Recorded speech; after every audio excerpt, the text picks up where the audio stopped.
दिल्ली में 9वीं national security strategies conference 24-25 अगस्त को national security strategies conference में शामिल होंगे केंद्रीय गृह मंत्री अमित शाह। हाइब्रिड फॉर्मेट में होगी national security strategies conference. National security strategies conference में 850 से अधिक पुलिस और सुरक्षा बलों के अफसर शामिल होंगे। राष्ट्रीय सुरक्षा की चुनौतियों पर 2 दिन तक मंथन होगा।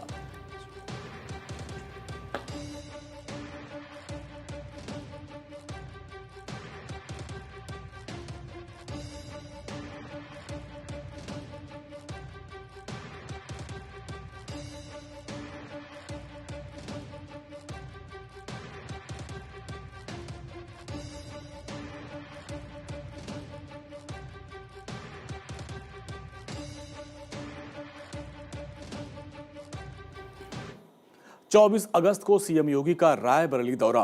मुख्यमंत्री योगी आदित्यनाथ रायबरेली को 879 करोड़ की सौगात देंगे। 346 विकास परियोजनाओं का लोकार्पण शिलान्यास करेंगे सीएम योगी। मुख्यमंत्री योगी आदित्यनाथ 624 करोड़ की 185 परियोजनाओं का लोकार्पण करेंगे। 277 करोड़ की 162 परियोजनाओं का शिलान्यास किया जाएगा। सपेरा समुदाय और अन्य आवास विहीन 60 परिवारों को आवासीय पट्टे का आवंटन करेंगे। विभिन्न योजनाओं के लाभार्थियों के खाते में 19 करोड़ से अधिक ट्रांसफर करेंगे सीएम योगी। आयुष्मान कार्ड, लैपटॉप, स्वीकृत पत्र की चाबी भी देंगे। राणाबेनी माधव बख्शन की 222वीं जयंती पर समारोह होगा। 21 करोड़ से बने सभागार का लोकार्पण सीएम योगी करेंगे। सीएम योगी स्वतंत्रता सेनानियों और शहीदों के परिवारों को सम्मानित करेंगे। अवध केसरी स्मारिका का भी विमोचन करेंगे सीएम योगी।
समृद्ध मध्य प्रदेश 2047 पर भोपाल में कॉन्क्लेव। मुख्यमंत्री डॉक्टर मोहन यादव कॉन्क्लेव का शुभारंभ करेंगे। सुबह 11 बजे कुशाभाऊ ठाकरे कन्वेंशन सेंटर में कार्यक्रम। केंद्रीय राज्य संस्थानों के बीच सहयोग पर होगा मंथन। कॉन्क्लेव की थीम 1 इंस्टीट्यूट 1 प्रॉमिस। 130 से अधिक संस्थानों के प्रतिनिधि कॉन्क्लेव में होंगे शामिल। IIT, IIM, IISER, IIMS समेत कई संस्थान होंगे शामिल। आर्थिक विकास और सामाजिक सशक्तिकरण पर चर्चा होगी। स्वास्थ्य, कृषि, शिक्षा, ऊर्जा और उद्योग पर होगा मंथन। संस्थानों की विशेषज्ञता को विकास जरूरतों से जोड़ा जाएगा। हर संस्थान लेगा मध्य प्रदेश के विकास का एक संकल्प। सुशासन संस्थान और केंद्रीय संस्थानों के बीच होंगे MOU। संयुक्त शोध, तकनीक और प्रशिक्षण को मिलेगा बढ़ावा। सरकार, शिक्षा, शोध, उद्योग के बीच एक मजबूत सहयोग होगा।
महाराष्ट्र में कल कैबिनेट और महायुति समन्वय समिति की बैठक।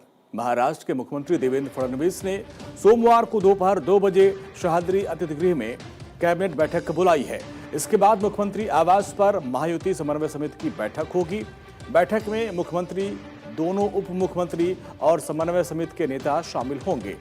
मंगलवार की कैबिनेट बैठक मुख्यमंत्री के धार्मिक समारोह में शामिल होने के चलते एक दिन पहले ही की गई।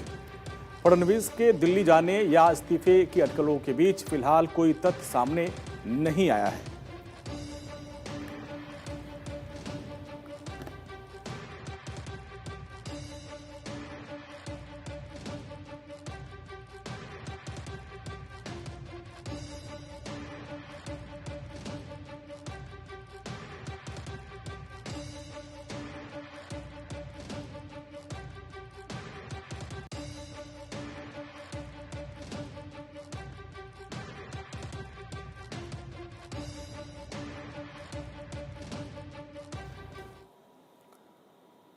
कर्नाटक में सियासी घमासान। कर्नाटक में वाल्मीकि कॉरपोरेशन विवाद को लेकर बीजेपी जेडीएस का सरकार खिलाफ मोर्चा।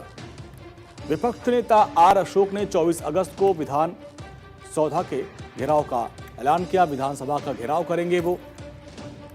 बीजेपी जेडीएस का मार्च सुबह 9:30 बजे फ्रीडम पार्क से शुरू होगा और प्रदर्शन में बीजेपी प्रदेश अध्यक्ष BY विजयेंद्र भी शामिल होने की बात कही गई है। विपक्ष की मांग, मंत्री B नागेंद्र को मंत्रिमंडल से तत्काल हटाया जाए। वाल्मीकि कॉरपोरेशन में करीब 89 करोड़ की कथित वित्तीय अनियमितता का आरोप है। 2024 में इस्तीफा देने वाले नागेंद्र को 3 अगस्त 2026 को फिर से कैबिनेट में शामिल किया गया था।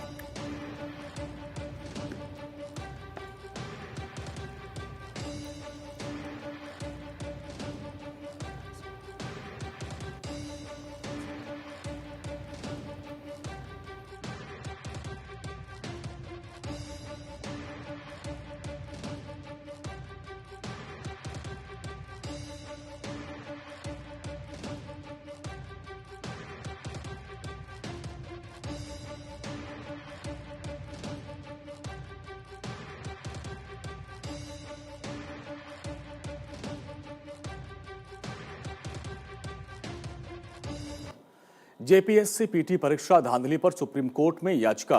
जेपीएससी पीटी परीक्षा में कथित धांधली की निष्पक्ष और समयबद्ध सीबीआई जांच की मांग। मामले में सोमवार को सुप्रीम कोर्ट में सुनवाई होने की संभावना है। याचिकाकर्ता ने जांच सीआईडी से सीबीआई को सौंपने की मांग की है। प्रश्न पत्र में छपाई से लेकर परिवहन और वितरण तक की जांच की मांग की गई है। OMR शीट के संग्रह, स्कैनिंग और मूल्यांकन की प्रक्रिया की भी जांच की मांग। मूल OMR, CCTV फुटेज और सर्वर ऑडिट रिकॉर्ड सुरक्षित रखने की अपील की गई है। याचिका में परीक्षा प्रक्रिया की पारदर्शिता और विश्वसनीयता पर उठे सवालों की जांच की भी मांग की गई है।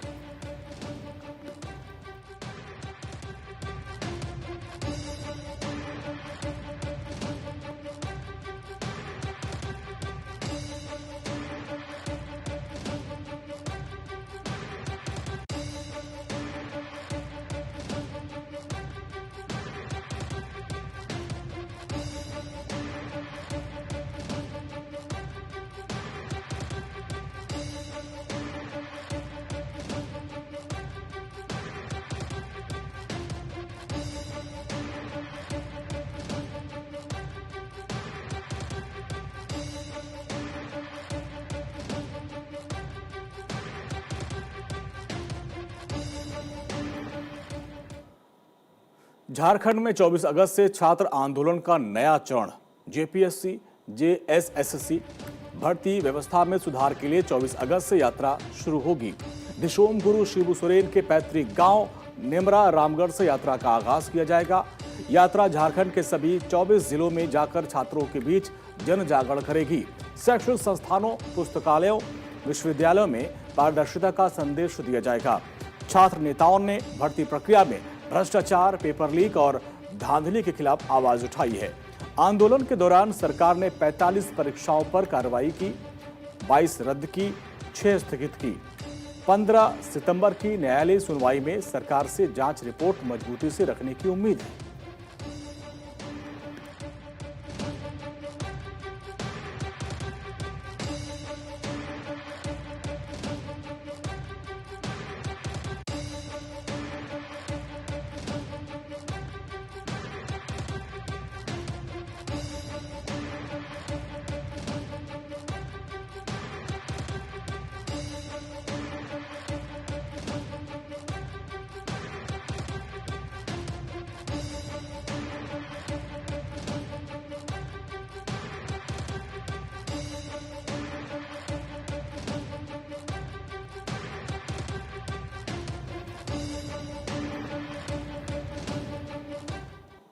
केंद्रीय मंत्री भूपेंद्र यादव पहुंचे मंगोलिया।